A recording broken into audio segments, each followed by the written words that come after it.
Good morning and welcome to Climate Matters, your monthly sustainability radio show brought to you by the City of Santa Fe. I'm your host, Neil Denton, and we are on the air every fourth Wednesday, 8:30 to 9, talking about climate resilience and adaptation in and around Santa Fe. For the next half hour, we're going to be talking about electric vehicles here at the City of Santa Fe. We just received 17 new electric vehicles. We're excited to have them. And to join me for that discussion is Peter Olson, Outreach Coordinator in the Environmental Services Division at the city. Good morning, Peter. Good morning. Glad to be here. And Thank- I just have to say, I'm really charged up to be here talking about EVs. Glad to hear you got your charge overnight. Maybe a little fast charge in the morning if you're into coffee or caffeinated tea. Yep. Well, Yep. thanks for joining me for this discussion. You were here the moment the vehicles arrived on the trailer. We've been waiting to get these Chevrolet Bolts for a while. Um, what do you think about them? I think they're really cool. I'm really amazed. In fact, I like them so much. I'm trying to buy one myself personally. So I think they're fun to drive. They have such cool features, and we can talk about those.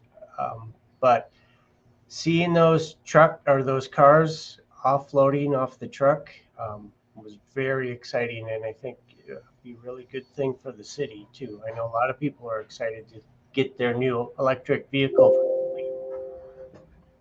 Yeah, we're definitely glad to have them.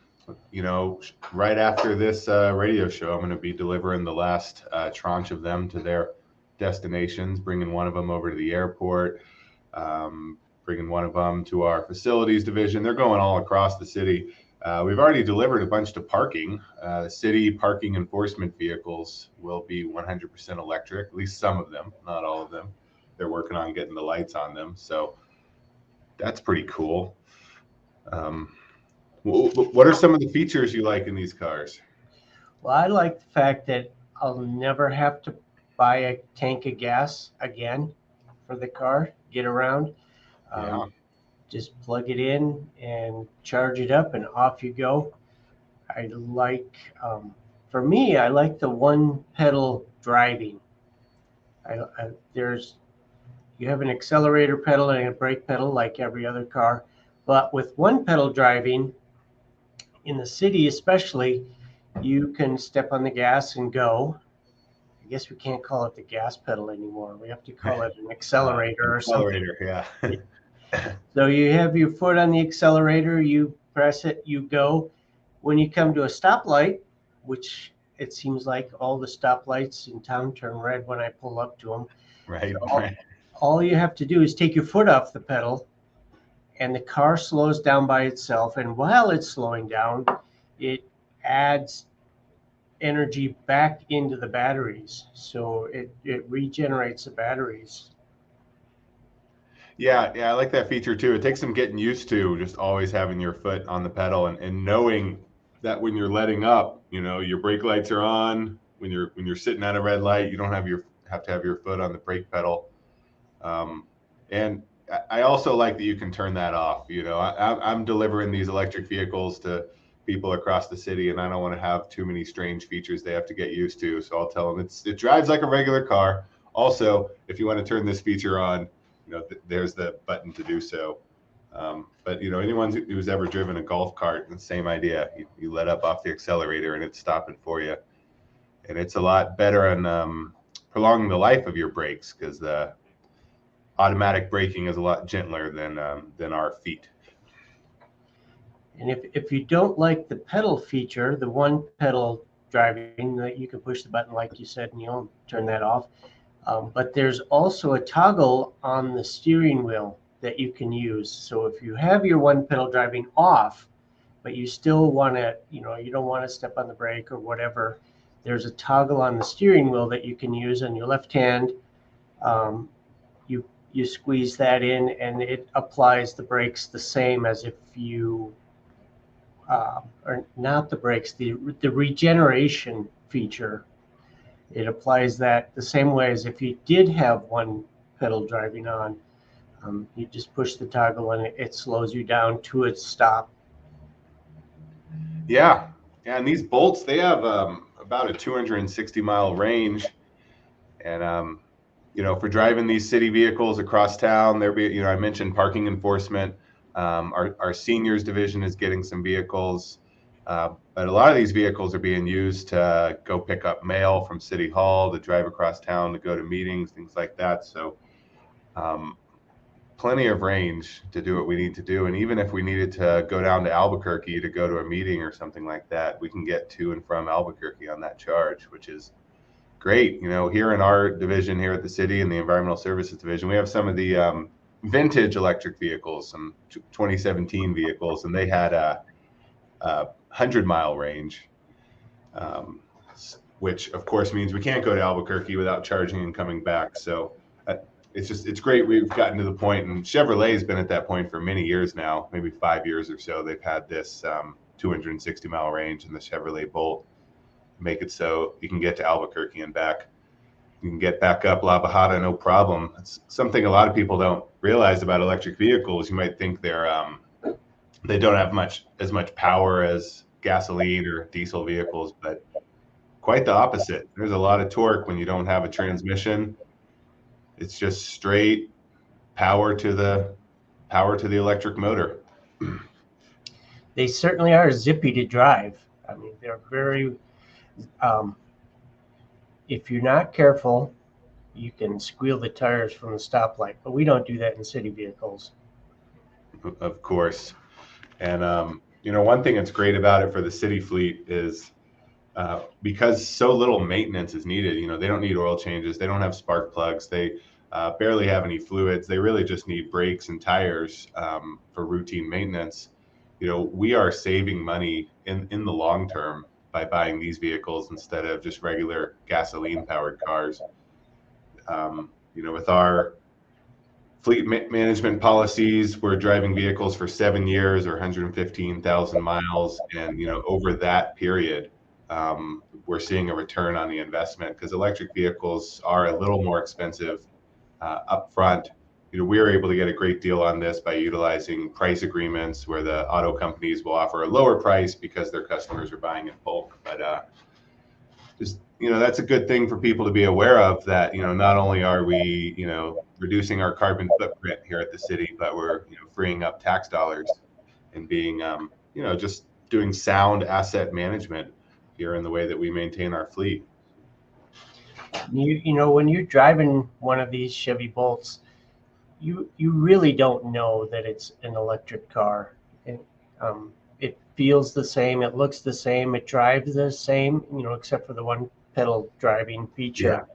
But it's just like a gas vehicle, if people were wondering about that. So, it feels the same, but it might be a little zippier than a gas-powered vehicle. But the good thing is you never have to pull into a gas station. Yeah, I love that. And when you're going on long trips, there are more and more charging stations being installed everywhere to make it easier to get across the country. And something that I've heard people do on long road trips is pull into a KOA or RV park and just plug into the outlet that's there for the RVs, because these electric vehicles can plug into just a regular outlet. You don't need the EV charging station. And anyone who has a garage or a driveway where they can reach an outdoor outlet, they're just charging these vehicles overnight. So yeah, you don't have to worry about how many charging stations there are in town. It's kind of hard for us to get out of that gas station mindset. We think, well, I'll buy an electric vehicle when the time's right, when there's enough charging stations around. But really, you're plugging it in when you're sleeping, and you've always got a full tank of electricity to go on. That's what I'm looking forward to, is just plugging it in overnight, and doing all of our driving around town wherever we need to go, and then just plugging it in again. I can't imagine driving 260 miles around town in one day. So yeah, that would be a lot of driving.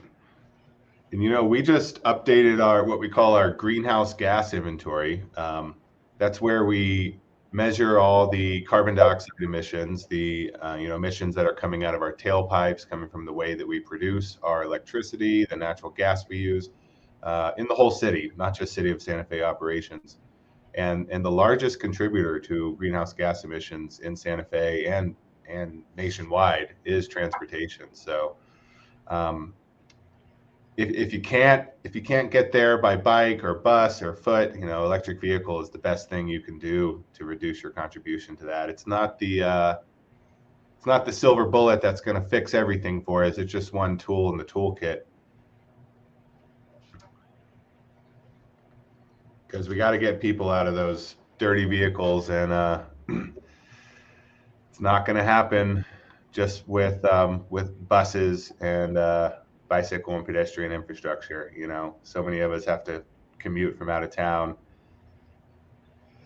So, I mean, even if you lived in Espanola or Pecos or Rio Rancho, you could commute to Santa Fe in an EV easily.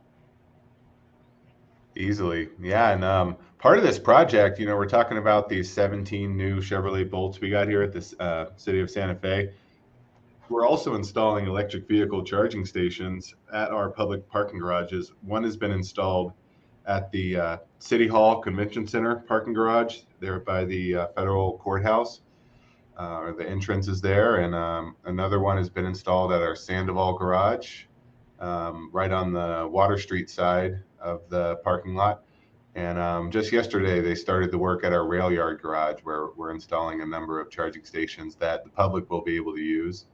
They'll pay a small cost per kilowatt hour to charge there.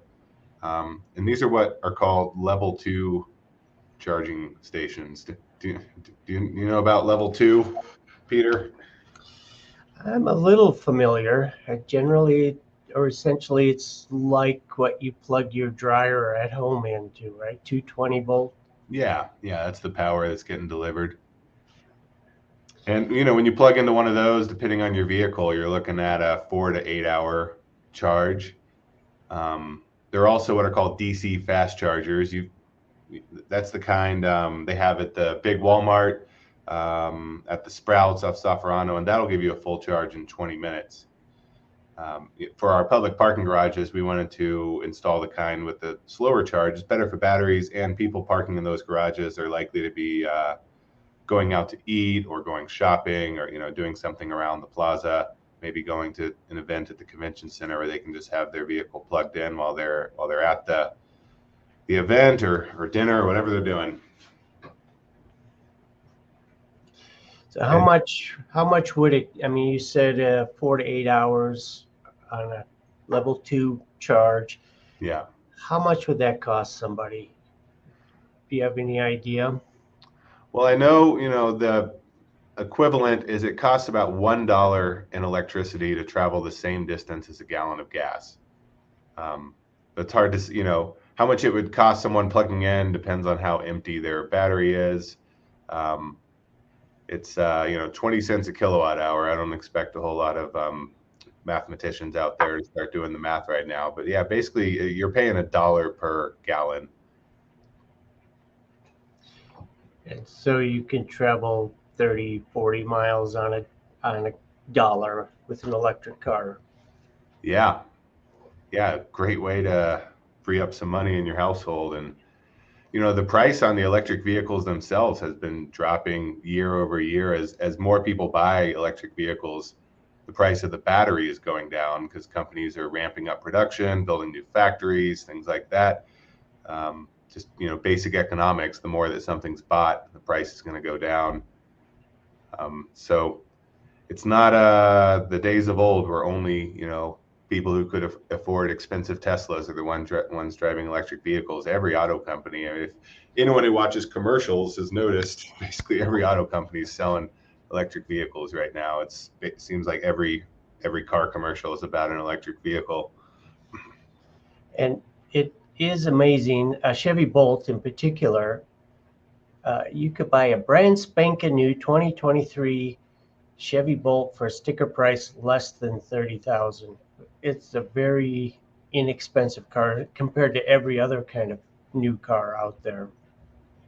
Yeah, and you get 7,500 off that when you do your taxes. There's a tax incentive from the federal government. Also, PNM is paying $500 off the cost of your residential charger if you want to install one at home. You don't have to. You can just plug it into a regular outlet that you have in your garage or your driveway or whatever. But it's a little more convenient to have the faster charger installed by a licensed electrician, and PNM will help you with that cost. You can just if you're hearing this and wondering more about it, if you just search PNM electric vehicle rebates, they've got some good information on their website about it, and not only on the residential side, but they have some great commercial rebates too for businesses or um, apartment managers to take advantage of. They've been working up those plans for some years, planning for more and more people wanting to transition to electric vehicles, and um, helping to support that transition. So I'm glad we're getting some. We were directed by our governing body many years ago to transition our administrative fleet here at the city of Santa Fe to electric vehicles. So this is one step in that direction. We got a grant from the legislature to pay for these vehicles a couple years ago. So I'm grateful to the state of New Mexico for helping us with this. We had 4 Nissan Leafs in the fleet before this, and 7 Ford Fusion plug-in hybrids. You know what a plug-in hybrid is, Peter? I'm somewhat familiar, but please enlighten me. Well, that Outlander you drive sometimes is a plug-in hybrid. We got one in the city fleet for folks who need more cargo space than the Chevrolet Bolt provides. Now that particular vehicle, I think it gets 22 miles on the all-electric driving before shifting to a regular gasoline engine.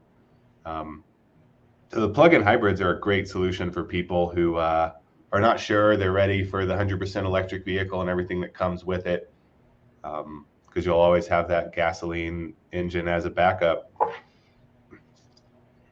The Chevrolet Volt with a V was one of the most popular plug-in hybrid vehicles for a while until it was discontinued. So the Outlander that we drive, that we have, is an SUV, and we charge that, like you said. It's interesting to know, and people that might be interested in figuring this out, but the temperature, the outside ambient temperature affects the range on that. So we can get anywhere from 20 to 40 miles per electric charge on the Outlander. So if it's cold, if the weather is cold, get less distance on electric, but we always have the gas engine backup. And it switches back and forth mysteriously from electric to gas. Right. Yeah. It's a dynamic motion. It's not like you're just driving on the electric motor and then all of a sudden you hear the engine start up. It's really more. It feels more like a hybrid if anyone's driven a hybrid, but just where you're plugging it into the wall, take advantage of that cheaper electricity than the what I'd call the gas hybrids, like the Priuses of old, that don't have a way to plug into the wall.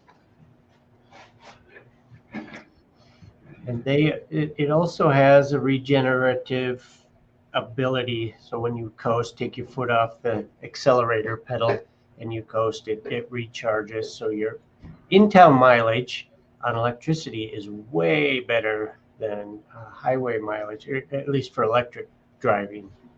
Yeah, all that stop and go helps prolong the range. That's a nice vehicle. We ended up getting that Outlander because it was the only one available at the time a couple years ago that had more cargo space. But a lot is changing really quickly with the electric vehicle world, and now there's the Ford Escape plug-in hybrid vehicle on the market as well.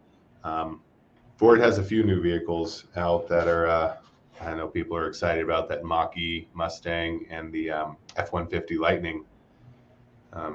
First let's call it mainstream pickup truck. There have been some other pickup trucks on the market, more of a unique vendor. People have heard of Rivian, whatnot. But that one's really popular. I think they've got orders being placed for years out to get your F-150 Lightning. That would make a lot of sense, especially for, people with businesses that they have to haul things in town. You don't drive a lot, but you need to get places with a lot of stuff. A Ford Lightning would be an awesome vehicle, I think, for a fleet. Cut down on costs and maintenance and increase mileage. Yeah, definitely. Less moving parts, easier to take care of. Something that's interesting about electric vehicles is we think they're kind of new. We have this trend going on where Teslas are extremely popular over the last, 15 years or so. But, EVs have been around since the 19th century. They were actually used in World War II when, the whole world was affected by oil and gas shortages. So, they've been around for as long as gasoline-powered cars have been around. Thomas Edison invented the first electric vehicle. Wow. Yeah. That's amazing. But it just didn't win the race compared to what you can get out of a gasoline vehicle. At least not in the vehicles that we're driving on highways and whatnot. We've always had electric vehicles around in our lives, smaller vehicles like golf carts and things like that. A smart way to do electric vehicles is leasing too for the people who that works for, because the technology is getting better every few years. Do you ever think about leasing one, Peter? My wife and I were ready. We've been thinking about an electric vehicle for a while. We thought it would come in a couple of years, but some events in our life, like having our car stolen, accelerated those plans. So Right. we've decided that we're going to jump into the electric vehicle market right now. And we've got one on order. We're just waiting for it to come in. Actually, we're waiting for it to be built, but there's a huge backlog at the moment. But we're excited to get it. Yeah, when the price of gas went way up recently, people got way more interested in electric vehicles. And that's something else noteworthy. The price of gas really fluctuates, as we all know very well. But the price of electricity is more stable. So, it's lower right now, and it's regulated by, like here in New Mexico, we've got the Public Regulatory Commission, and if the utilities wanted to raise rates or anything to that effect, their long-term planning, et cetera, all has to be approved by elected officials. So there's less ups and downs, and electricity is produced in the USA. We're not subject to international conflict like what's happening between Russia and Ukraine affecting our gas prices. You can be pretty confident what you're going to pay. It'll change over time, but at least you can hear about plans for electricity rates. You can look at the utilities long-term plans and things like that. And we, at my house, we produce a lot of our own electricity with solar panels on our roof. So our driving bill is going to be substantially less because of those solar panels. Oh, that's incredible. I'm jealous. Hope to get there one day. We're working on making it so more and more people could afford solar panels here at the city of Santa Fe. We've got our Solarize Santa Fe program that's live right now. Everyone should take a look at solarizesantafe.com, learn more about how you can access low-cost solar panels. And we're also working on building a nonprofit clean energy fund. And one of the features of that fund, it'll help support solar leasing. So people who aren't sure about buying solar panels and having potentially a long-term loan to pay them off, have a way to take advantage of that clean energy by getting into a lease. And then if you have enough rooftop space or space in your yard where the sun's shining to get more panels than you need for your house, then yeah, you're getting free fuel straight to that vehicle. And the solar companies will help you with that. If you're interested in it and you say, hey, I'm thinking about getting an electric vehicle, they'll work with that and let you know how much it's going to cost and whatnot. So just wanted to take a minute, plug our Solarize Santa Fe program combined with electric vehicles, for those who can make that choice.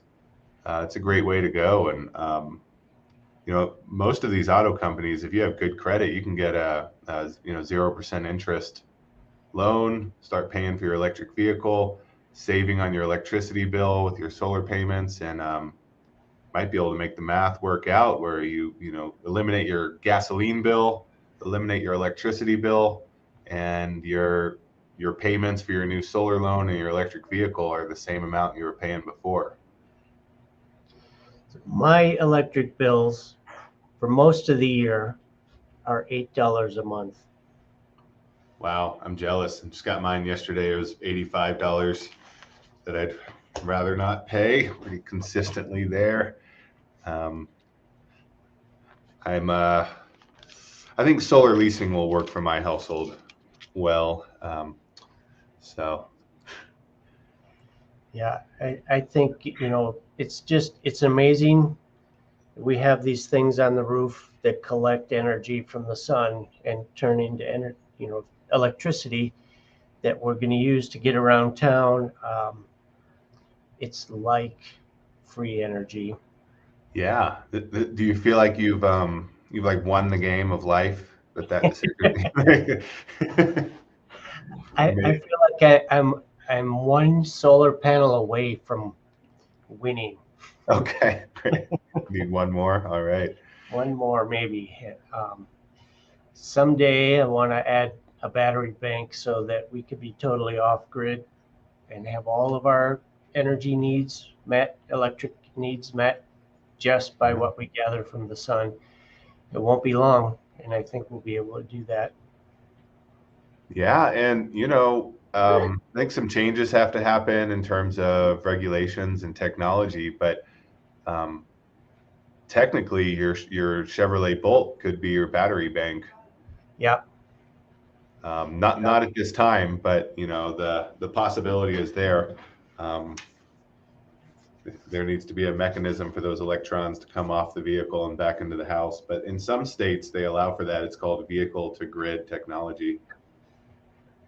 And when you think about like resilience and power outages and whatnot, if we do get to a point down the road where, I don't know, 50% of the vehicles on the road are electric vehicles, then we have a ton of batteries stored in these vehicles to put back into our buildings in the case of an emergency and whatnot, at least for a couple days, but usually power outages aren't longer than that. Yeah, the possibilities are, I'm very excited about it right now because it feels like we're on the edge of some sort of breakthrough like that, where the electric vehicle is going to be a very big part of our life. Yeah, definitely. It changed. Let's say the tune changed a couple years ago. Auto companies have had electric vehicles for a long time, but they weren't leading with them in their commercials and whatnot. And now, I think a lot of it can be, attributed to Tesla's success. A lot of people want a Tesla, and all the other companies wanted to get a piece of that. So, love them or hate them, they've changed the world we live in. Well, we're approaching the end of our half hour here. This has been Climate Matters, brought to you by the City of Santa Fe. I'm Neil Denton, Sustainability Officer at the city. We've been talking about our 17 new electric vehicles we got here at the city. You'll see little white Chevrolet Bolts driving around town. Peter, thank you for being my guest.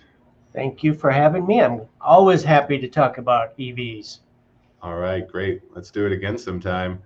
And hope you have a great day, Peter. Take care. Thank you. Bye.